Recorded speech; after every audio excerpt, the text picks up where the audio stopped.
Pemirsa Metro TV Lampung, Anda masih bersama kami di Bedah Tajuk Lampung Pos dan masih bersama dengan pimpinan redaksi Lampung Pos, Bang Abdul Gofur. Baik, Bang Abdul Gofur, tadi juga dijelaskan bahwa Indonesia akan mengalami bonus demografi.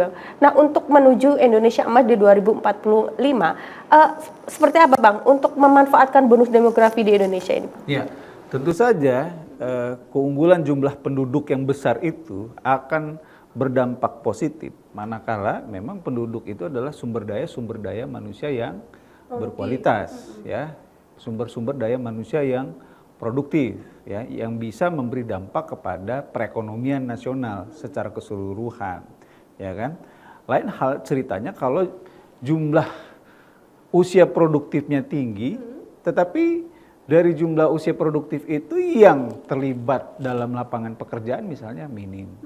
Kemudian pendapatan per kapitanya juga masih rendah. Yang terjadi adalah apa? Jumlah penduduk ini akan menjadi beban perekonomian nasional. Ya.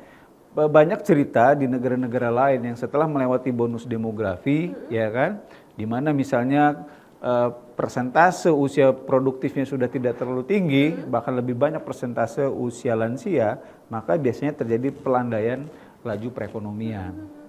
Nah, makanya ini yang harus kita perhatikan benar-benar, ya. Jadi bukan berarti ini sesuatu yang taken for granted, ya, sesuatu yang terjadi otomatis begitu saja. Oh, Indonesia 2045 kita akan mengalami bonus demografi, jumlah kalangan produktif kita, usia produktif kita tinggi, maka kita akan langsung otomatis berada pada level negara ekonomi maju. Nah, tidak seperti itu. Jadi harus disiapkan sumber daya manusianya, ya. Misalnya nih, ketika menjadi negara maju, tentu saja angka partisipasi kasar sumber daya manusia kita di jenjang pendidikan tinggi itu mungkin harus sudah ada di angka 70-80% gitu loh. Sementara kan pendidikan wajib belajar kita masih di angka 12 tahun, ya. Persentasenya masih di bawah 60%, ya kan? Itu saja untuk wajar 12 tahun. Apalagi kalau kita bicara wajar sampai pendidikan tinggi. Ini adalah persoalan besar. Kemudian di sisi lain dan ini yang paling krusial adalah membangun sektor industri, ya. Di mana negara-negara maju itu salah satu cirinya adalah ekonominya adalah ekonomi industri. Makanya pemerintah itu sekarang lagi gencar-gencar melakukan hilirisasi. Nah, kita harapkan hilirisasi ini tidak hanya menjadi visi pemerintah pusat, tetapi juga menjadi visi dari pemerintah daerah yang ada di Provinsi Lampung, baik levelnya provinsi maupun levelnya pemerintah kabupaten kota. Jadi sudah saatnya pemerintah daerah itu selain membangun sumber daya manusianya, meningkatkan kualitas level pendidikan masyarakatnya, di sisi lain juga harus sudah mengarahkan ekonominya yang tadinya daerah produksi pertanian, ya, tapi sekarang sudah bahan mentah, ya, sudah menuju kepada daerah penghasil bahan pertanian olahan gitu. Jadi hilirisasi itu adalah sebuah keniscayaan. Betul. Tadi di awal dijelaskan bahwa salah satu kita dikatakan sebagai negara maju adalah dilihat dari tingkat perekonomiannya seperti Bang.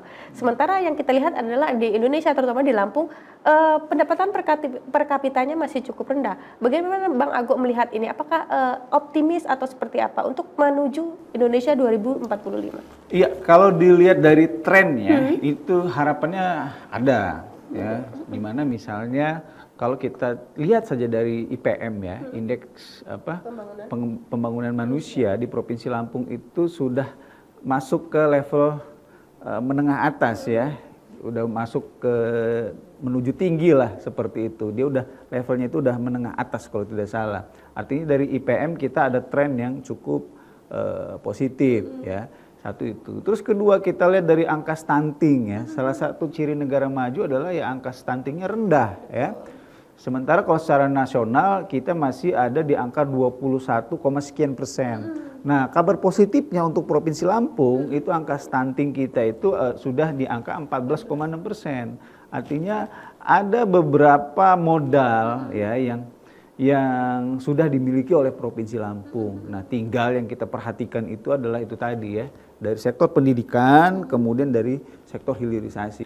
Pertanyaannya adalah selanjutnya adalah bagaimana produk-produk mentah pertanian ini ya, itu bisa kita hilirisasi sebagai produk-produk olahan. Jadi kita itu tidak menghasilkan bahan-bahan mentah, tapi perdagangan kita sudah lebih kepada barang-barang olahan. Makanya yang harus kita dorong itu adalah pengembangan daerah-daerah kawasan industri yang memang sudah dirancang di Provinsi Lampung. Ya kan, ada di Tanggamus, ya kan, terus ada di Lampung Selatan, ya kan. Dan kita dorong juga di daerah-daerah lain juga muncul kawasan-kawasan industri di Provinsi Lampung untuk mengarah kepada hilirisasi. Kemudian Bang, untuk di Provinsi Lampung Bang, untuk mengisi atau mendorong bonus demokrasi ini sebagai negara generasi emas ini Bang, pemerintah ini sudah apa saja Bang yang dilakukan, baik pemerintah provinsi maupun pemerintah kabupatennya sendiri Bang, untuk mensukseskan program Indonesia Emas 2045 tadi Bang? Iya, tentu saja nggak bisa lompat ya, nggak bisa lompat. Jadi memang harus dilakukan secara bertahap. Nah, salah satu hal positif yang sudah dilakukan oleh Bapeda Provinsi Lampung adalah membuat rencana pembangunan Provinsi Lampung jangka menengah maupun jangka panjang. Bahkan kami dapat kabar bahwa Provinsi Lampung itu merupakan ya salah satu atau salah dua ya, termasuk provinsi yang lebih dulu menyusun RPJMP, RPJM provinsinya. Nah, ini merupakan sebuah hal positif ya. Artinya Provinsi Lampung itu sudah mengarah ke sana, sudah ada visi ke sana ya. Tinggal mempertajam perencanaan saja ya. Dan yang paling penting adalah dalam tataran eksekusinya nanti itu seperti apa ya kan. Itu yang sudah modal yang sudah kita miliki ya. Terus yang kedua ya memang harus berani berinvestasi ya, terutama di bidang sumber daya manusia dan di bidang industri, karena itu adalah dua variabel ya yang menjadi keniscayaan kalau kita mau meningkatkan skala ekonomi kita menjadi lebih baik lagi. Oke Bang Agung, kita jeda sejenak. Pemirsa Metro TV Lampung, jangan kemana-mana, kami akan kembali sesaat lagi. Tetaplah bersama kami.